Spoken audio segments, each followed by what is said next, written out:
Oi pessoal, nós vamos iniciar as nossas videoaulas entendendo o que é o valor de P. O valor de P é um valor que aparece em quase todos os artigos científicos e é muito importante que o pesquisador ou mesmo o leitor clínico entenda o que significa esse valor de P. Inicialmente é preciso a gente entender que ele vem de um termo chamado probabilidade. Inicialmente, nós precisamos entender que quando nós vamos fazer uma pesquisa, nós não precisamos examinar toda uma população, na grande maioria das vezes. Então, por um processo de amostragem, que a gente vai detalhar num vídeo específico mais à frente, nós podemos selecionar uma parte dessa amostra ou dessa população, que nós chamamos de amostra, e então, por um processo de inferência ou indução, deduzir o que ocorre em toda a população. Esse processo é chamado de inferência, que é realizado por técnicas estatísticas que permitem chegar a conclusões confiáveis sobre uma determinada população, aqui descrito por N maiúsculo, a partir dos resultados obtidos de uma amostra, aqui descrito como N minúsculo. Então, essa é a inferência, o que nós definimos como inferência estatística. A estatística inferencial, ela geralmente é definida a partir de alguns modelos estatísticos, de alguns testes estatísticos na sua essência. Mas primeiro a gente precisa perguntar se ela é realmente necessária. Veja, esse é um artigo publicado na Nature, que é uma revista de altíssimo impacto científico, e os autores descrevem em sítios arqueológicos no Paquistão, datados de 7.500 a 9.000 anos atrás, cavidades em dentes que têm um formato muito bem definido, indicando então que essas cavidades foram realizadas por alguma ação humana e não por ação de bactérias, como normalmente ocorre na cárie dentária. Então, essa é a primeira evidência do homem tentando remover o tecido cariado, e eles observam que em sítios arqueológicos mais recentes, datados de 5.000 anos, esse procedimento ele não existe mais, ele não é mais realizado. Portanto, o homem entendeu que simplesmente remover o tecido cariado através de algum instrumento não inibe a progressão da cárie. Vejam, não há nenhuma estatística inferencial nesse estudo, é apenas uma descrição qualitativa, na maioria das vezes, de um fato que foi encontrado e publicado numa revista de altíssimo impacto, como sabemos. Um outro momento em que a gente não precisa de estatística inferencial é quando nós temos igualdade matemática. Vejam aqui, por exemplo, que eu estou tratando dois grupos, né? Um grupo com a droga A, um outro grupo com a droga B, e a minha intenção, a variável, aquilo que eu estou examinando, são os dias de internação, é o que eu estou mensurando. Então vejam que a média de dias de internação entre os indivíduos tratados com a droga A, são 25 indivíduos, aqui está o tamanho da amostra em N minúsculo, é exatamente a mesma dos indivíduos tratados com a droga B. Então, vejo que a medida de variabilidade, né, nem todos os indivíduos tiveram apenas 30 dias de internação, alguns tiveram mais, outros tiveram menos. Vejam que a medida de variabilidade é muito semelhante. Então, se nós não temos diferença matemática, nós não teremos diferença estatística. Esse é um pressuposto básico também. Veja que nesse outro cenário, nós temos uma diferença, né? A droga B ela levou a 6 dias menos de internação do que a droga A, e numa amostra de 25 indivíduos em cada grupo. E a pergunta é, seria essa diferença, teria ocorrido por mero acaso ou não? Há de fato um efeito significativo da droga B em relação à droga A em termos de dia de internação, que é a nossa variabilidade? Bem, se eu examinar os gráficos, obviamente que eu posso ter uma tendência, dependendo de qual é o meu interesse, em definir que a droga B é melhor que a droga A, mas eu precisaria de alguém, de algum juiz, para me definir isso com maior precisão e sem nenhuma ação, digamos, subjetiva no meu processo de decisão. Para isso, nós vamos precisar dos testes estatísticos. É para isso que a gente precisa dos testes estatísticos. Observe, então, que o processo de análise, ele começa com a definição de uma população. Dessa população, nós coletamos uma amostra, nós descrevemos dados sobre essa amostra e vamos fazer uma análise de comparação, né, no caso aqui, por exemplo, entre as drogas, para saber se a droga A é diferente realmente da droga B. Esse é um processo que ele incute, né, ele possui possibilidades ou probabilidade de erro. E é justamente essa probabilidade de erro que o valor de P nos define, que nós vamos descrever, então. Então, vamos revisar ou rever alguns conceitos básicos de probabilidade, alguns conceitos simples que a gente precisa entender, que tem tudo a ver com esse valor de P. Esse valor de P é probabilidade, como eu disse a vocês, uma probabilidade de erro que a gente precisa analisar quando realiza testes estatísticos.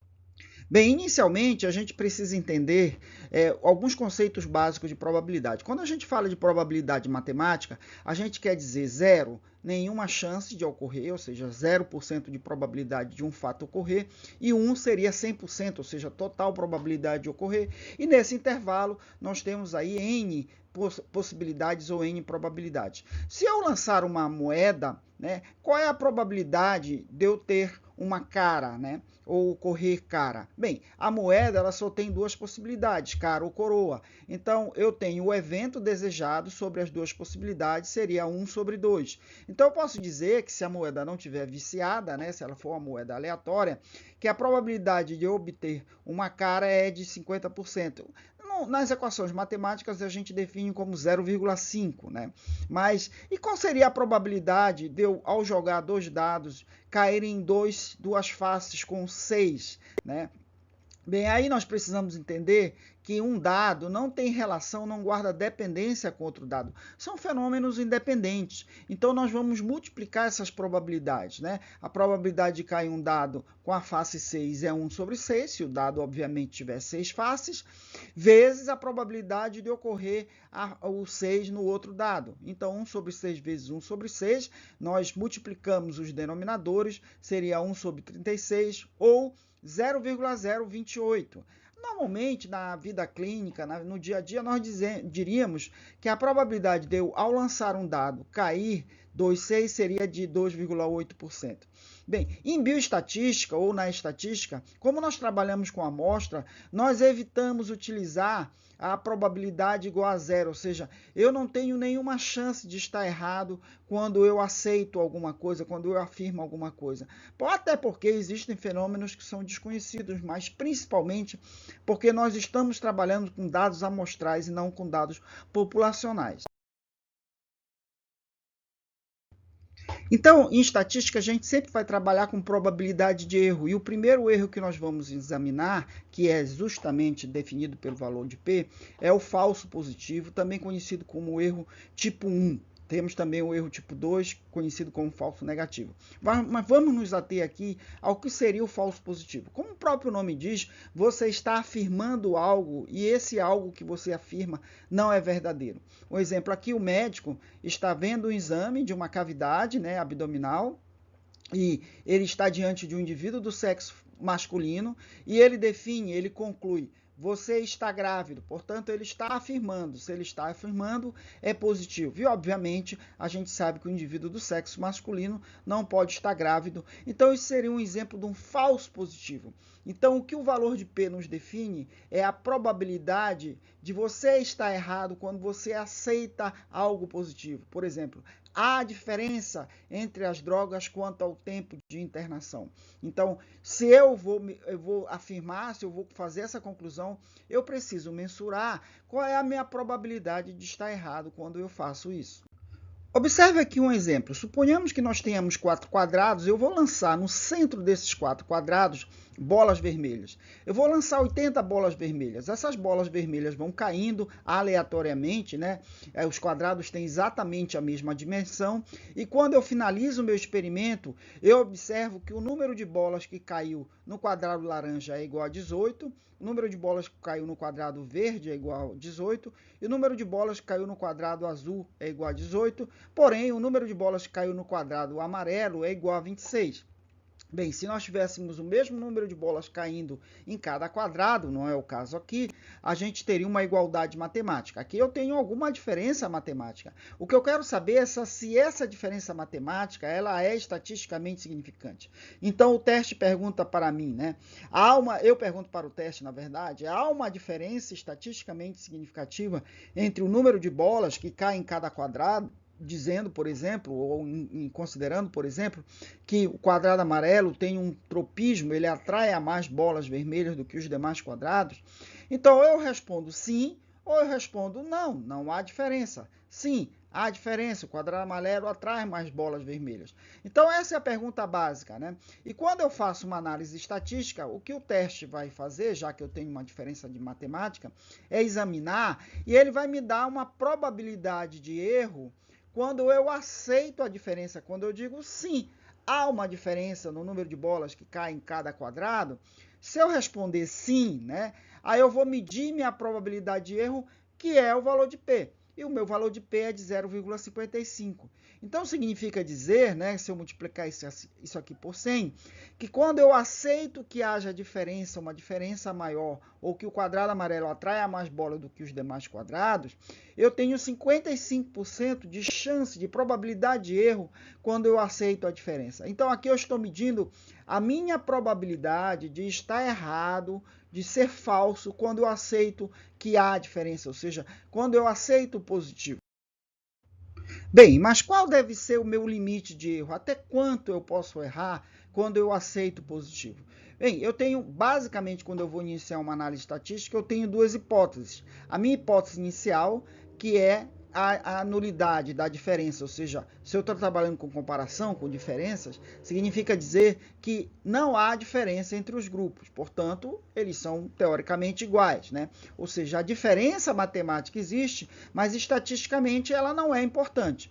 E a minha hipótese alternativa, eu assumiria que a diferença observada, ela é significante. Então é assim que nós trabalhamos. Mas qual seria meu limite de erro? Geralmente, nas principais áreas da saúde, da biológica, nós admitimos como errar até 5%. Então, errar até 5% seria razoável, né? Seria aceitável. Então, se o meu limite de erro for, se o erro que eu encontrei for menor que 5%, eu vou definir que a diferença observada entre os grupos é significativa, que a associação observada entre as variáveis é significativa, né? E qualquer valor acima de 5%, eu vou considerar como uma diferença que ocorreu por mero acaso, portanto, ela não é significativa.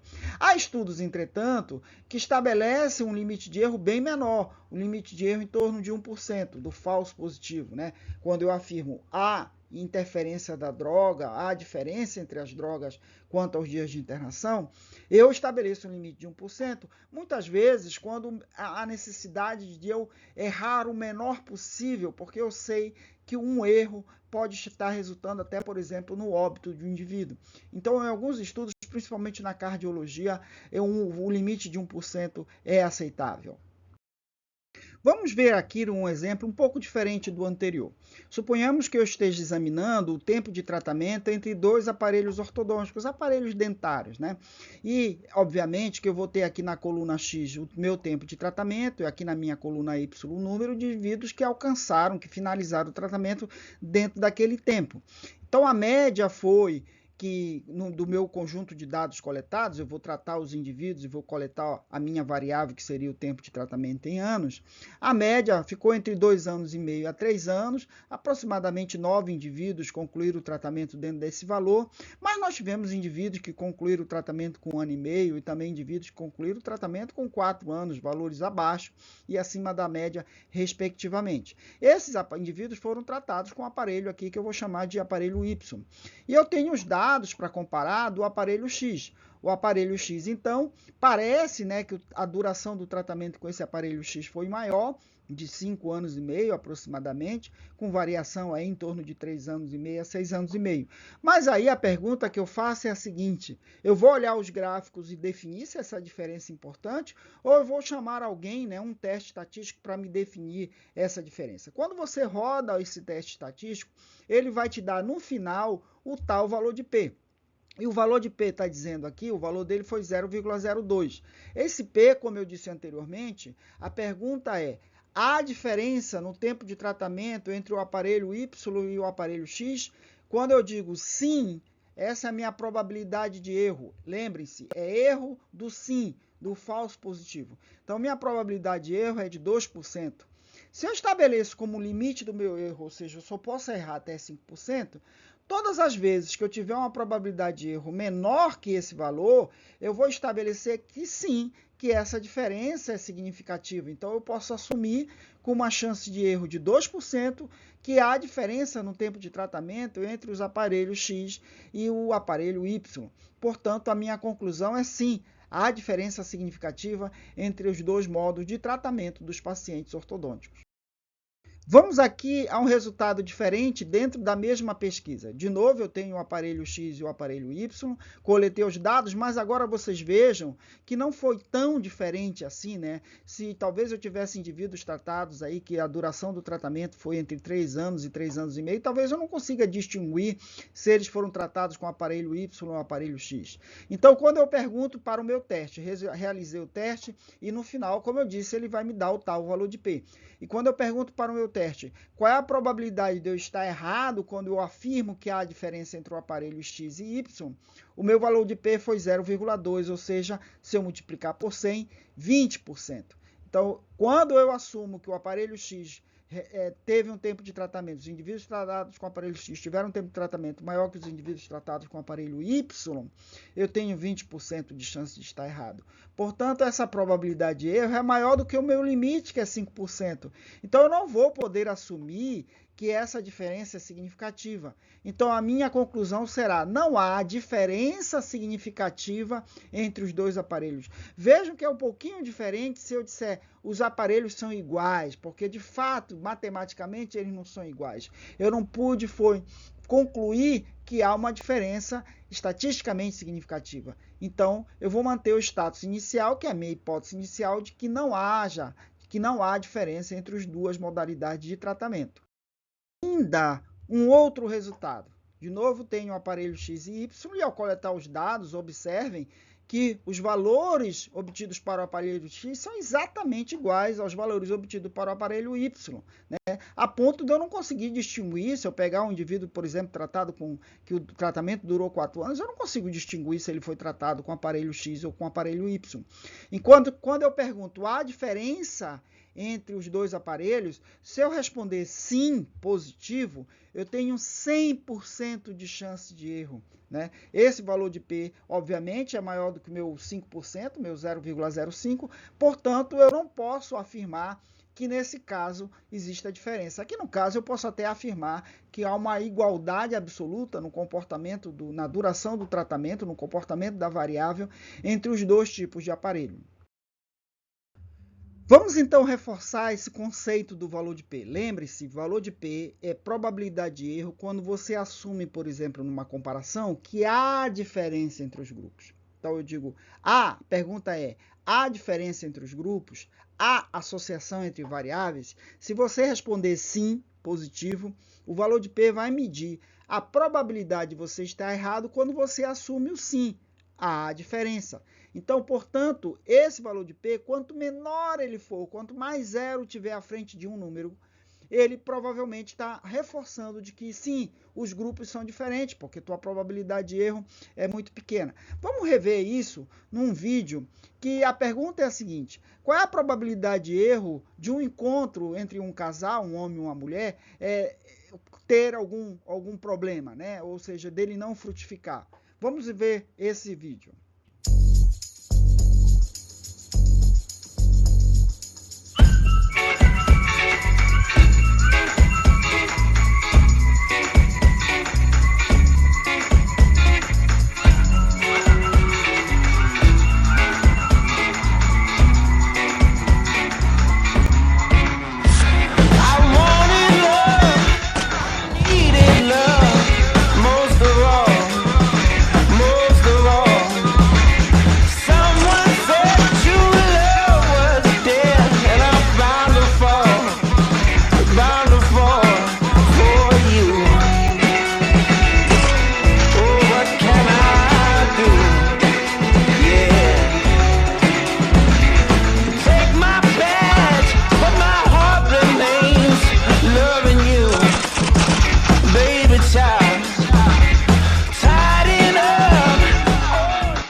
Então fica claro nesse vídeo que pelo fato da probabilidade de erro ser menor, quanto mais zero, maior a chance de a diferença realmente existir, ou seja, de que o casal vai se dar bem, vai ter um bom relacionamento daí por diante.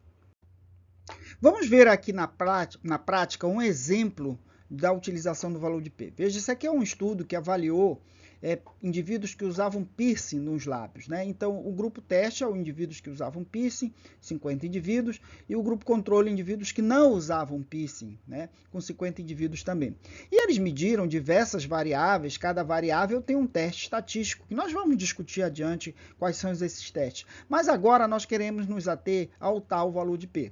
Vejam aqui que, por exemplo, para essa variável prevalência de recessão, que é aquela migração da gengiva em função da presença do piercing, eles examinaram no grupo teste, que era o grupo que usava piercing, 68% dos indivíduos tinham esse problema. E no grupo controle, apenas 4%. Quando eles comparam esses dados, o valor de P, veja, ele é muito baixo. Significa que quando eu pergunto, há diferença entre os grupos, a minha chance de estar errada é próximo de zero. Como esse valor aqui foi muito maior que 5%, a minha conclusão, sim, há diferença na prevalência de recessão entre o grupo que usava piercing e o grupo que não usava piercing. Vamos aqui abaixo, num outro exemplo, que seria dessa outra variável. Não importa qual é a variável, mas observem, 64% dos indivíduos no grupo que usava piercing possuíam essa variável, e no outro grupo a resposta foi não. Observe então que quando eu testo isso por um teste estatístico, o meu valor de P foi igual a 0,119. Se eu multiplicar por 100, daria 11,9%, quase 12%, vamos arredondar. Então, quando eu pergunto a diferença para essa variável entre os dois grupos, né, a minha resposta é que quando eu assumo que haja diferença, eu tenho 12% de chance de erro. Como essa chance de erro, 12%, é maior do que o meu limite estabelecido de 5%, eu vou concluir que não há diferença entre os grupos. Vejam que é diferente se eu disser os grupos são iguais. Eu não estou afirmando a igualdade, estou afirmando que não existe diferença entre os dois grupos. Então é isso, pessoal, nós estamos encerrando a nossa primeira videoaula sobre o valor de P. Aqui a ideia é uma construção da compreensão do que é o valor de P. Não é nada muito difícil de nós entendermos. Vou deixar aqui uma mensagem do César Lattes, que é um físico brasileiro, um pesquisador, que empresta o seu nome, né, à plataforma de currículo Lattes. E o César Lattes descrevia que a ciência não pode prever o que vai acontecer. Nós só podemos calcular a probabilidade de algo acontecer. E é essencialmente isso que o valor de P nos entrega, né? Ele nos entrega a nossa probabilidade de erro, não esqueçam, de erro, quando nós aceitamos que haja, por exemplo, diferença entre os grupos, que haja associação entre variáveis, correlação entre variáveis, tá ok? Então eu espero que isso tenha sido compreendido e aguardo vocês na nossa próxima videoaula. Até mais então, pessoal!